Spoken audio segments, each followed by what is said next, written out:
उधार की बहू। दिखावा बहुत ही खराब बीमारी है। कहते हैं ना, जिसे दिखावे की बीमारी लग जाती है उसका कहीं कोई गुजारा नहीं है। एक दिन राधा पड़ोसी से कहती है वो क्या है ना, मेरी बहन आ रही है आज शाम को 2 घंटे के लिए। वो जो आपका सोफा है ना, काला वाला लेदर का वो ज़रा मैं अपने घर में रखवा सकती हूँ क्या? हाँ, पर बहन के लिए हमारे घर का सोफा क्यों? वो क्या है ना, मैंने उन लोगों को बताया कि ये सोफ़ा मैंने लिया है, तो मुझे क्या पता था कि वो घर ही आ जाएगी। प्लीज़, ये मेरी इज्जत का सवाल है। अब भाई सवाल इज्जत का है तो क्या किया जा सकता है।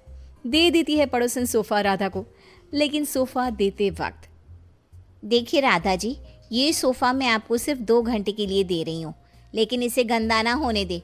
और हाँ, बच्चे बैठे तो संभल कर, ज़रा सी नुकीली चीज़ लगी नहीं तो सोफ़ा ख़त्म।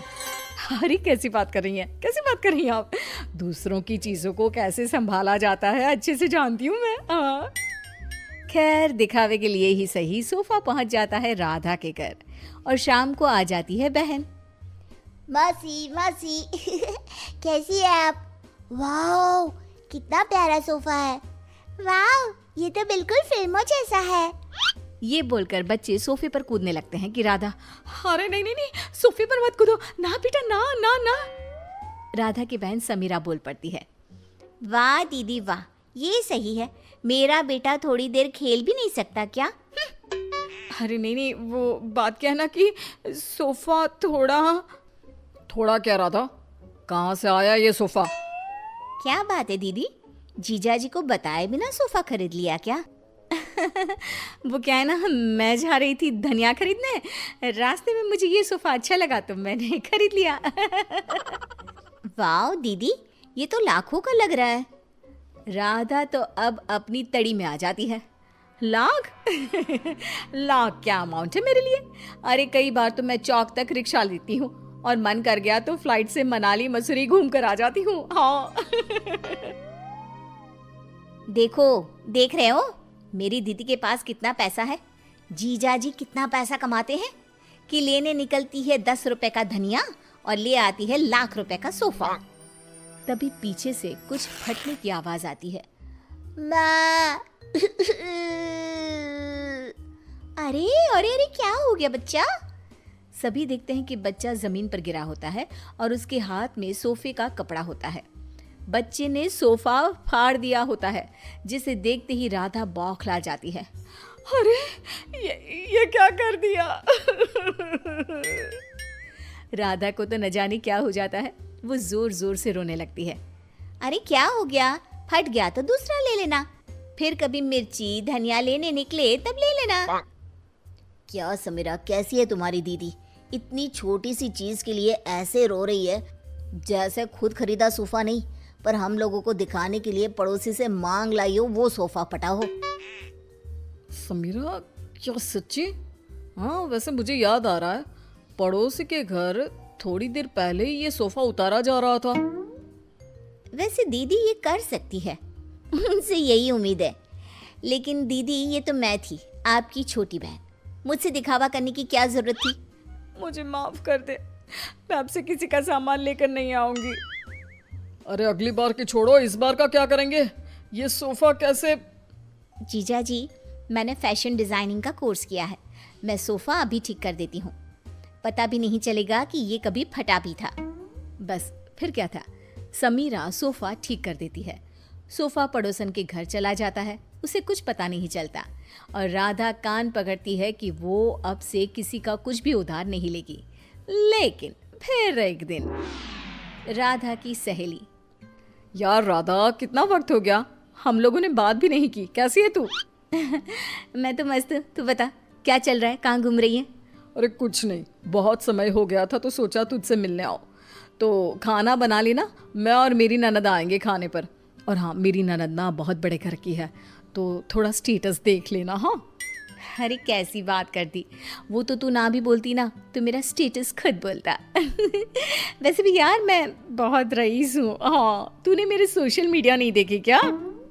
अब क्या था, राधा के घर उसकी सहेली आ रही थी, तो जो वो दिखावे वाला कीड़ा था ना, फिर से उछाले मारने लगता है। राधा किचन में जाती है जहाँ पर हाय रे, मेरे पास तो ये सिंपल सा डिनर सेट है। अब कैसे मैं उसे अपना हाई प्रोफाइल वाला स्टेटस दिखाऊंगी।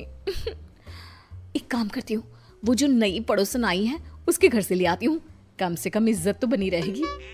राधा पड़ोसन के घर जाती है और देखती है कि सामने ही शोकेस में महंगा वाला डिनर सेट लगा होता है। वो क्या है ना, मेरे घर में कुछ ज़्यादा ही लोग आ रहे हैं, तो वो नीला वाला डिनर सेट आप मुझे दे सकती हैं प्लीज़। पड़ोसन नई होती है, मोहल्ले में जान पहचान बनाने के लिए बिना ज़्यादा बोले वो डिनर सेट तो दे देती है, लेकिन देते वक्त आप ले जाइए, बस ये ध्यान रखिए कि ये रोम से आया है, मेरे पति लाए थे, तो लाखों का है ना। लो कर लो बात, वो तो देख कर ही लग रहा है। क्या है ना, मेरे पति भी विदेश का ही सामान घर पर लाते हैं। मेरे पास सेम टू सेम था, पर पुराना हो गया था ना, तो मैंने नौकरानी को दे दिया था। हाय रे सच्ची, मेरा तो 10 साल हो गया, पर आज भी हाथ कांपते हैं किसी को देते। खैर, डिनर सेट लेकर राधा घर आ जाती है।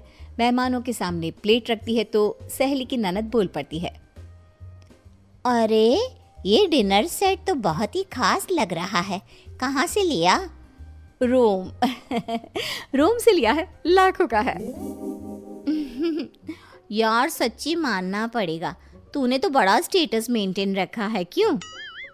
तभी ये क्या, एक बार फिर किस्मत खराब, ननद के हाथ से प्लेट गिर जाती है और टूट जाती है। हे भगवान, ये क्या कर दिया। इट्स ओके, होता रहता है यार, डोंट रिएक्ट सो मच, उसे बुरा लग जाएगा ना। अरे लगे बुरा, मुझे क्या है, ये प्लेट तोड़कर खाना कौन खाता है। पैसे निकाल, मैं कह रही हूँ निकाल पैसे। अरे कैसी बात कर रही है, लाखों रुपया है ना तेरे पास तो। हाँ तभी बोल रही हूँ कि पैसे निकाल, नहीं तो पुलिस को बुलाती हूँ। वैसे भी क्या बोल रही थी तू, बहुत पैसे वाली है ना ये, तो बोल लाख रुपए दे, फिर ही जाने दूंगी मैं इसे यहाँ से। खाया पिया कुछ नहीं, प्लेट तोड़ा लाख रुपये, चलो भाभी। सहेली की ननद क्या करती, पर्स में से पैसे निकाल कर दे देती है और वहां से चली जाती है। हाय रे, अब मैं क्या बोलूंगी पड़ोसन को। तभी राधा का बेटा, माँ ये देखो, मैंने वो टूटी प्लेट कैसे फेविक्विक से जोड़ दी, लगी नहीं रहा ना कि ये कभी टूटी भी थी। राधा प्लेट देखकर खुश हो जाती है। वो बच्ची को प्यार करती है और भागकर डिनर सेट पड़ोसन को दे आती है और घर आकर नोट गिनती है। क्या सोचा था, हर कहानी के अंत में सबक ही मिलेगा।